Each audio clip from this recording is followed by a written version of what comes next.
పంట నష్టపోయిన రైతులను రేవంత్ సర్కారు ఆదుకోవాలని డిమాండ్ చేశారు మాజీ ఎమ్మెల్యే చిరుమర్తి లింగయ్య. ప్రభుత్వ అవగాహన రాహిత్యంతోనే సాగునీరు అందక పంటలు ఎండిపోతున్నాయని మండిపడ్డారు.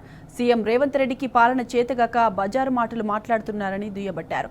మాజీ మంత్రి జగదీష్ రెడ్డిపై సస్పెన్షన్ వేటు వేయడం అప్రజాస్వామికమన్నారు. ఈ మేరకు నల్లగొండ జిల్లా చిట్యాల మండలం వెలిమనేడు గ్రామంలో ఎండిపోయిన పంట పొలాలను చిరుమర్తి లింగయ్య పరిశీలించారు.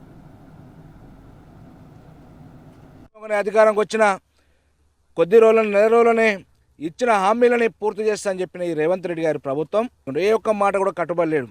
ఎన్నికలు ఇచ్చిన మేనిఫెస్టోలు, వరంగల్ డిక్లరేషన్ చెప్పిన ఏతున్నాయో అక్కడ చెప్పిన మాటలకి, ఎన్నికల ప్రచారం చెప్పిన మాటలకి ఈరోజు 16-15 నెలలు కావస్తున్నా కూడా ఏ ఒక్కటి కూడా మాట నిలబెట్టుకున్న దాఖలాలు కూడా ఇప్పటికి లేవు. ఇంత దుర్మార్గమైన వ్యవస్థని ఈరోజు, ఒక రాచరికమైన వ్యవస్థని ఇష్టానుసారంగా ప్రజల యొక్క సమస్యలు తెలుసుకునే పరిస్థితి లేదు. నోటికి ఎంత వస్తుందంత మాట్లాడి ఈరోజు రైతాంగాన్ని కించపరుస్తుండు.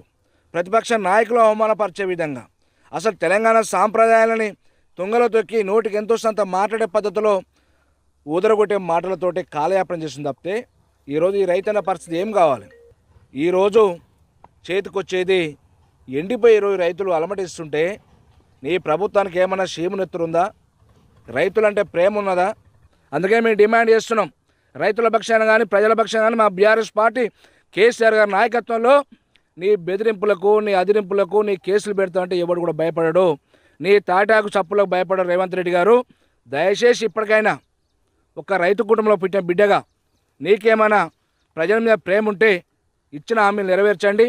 జరిగిన నష్టపరిహారం ఎకరానికి అయితే 34,000 పెట్టిన శ్రమను దారబోసిరో దానికి ఫలితంగా ప్రతి ఎకరాకు కూడా 50,000 రూపాయలు ఇవ్వాలి.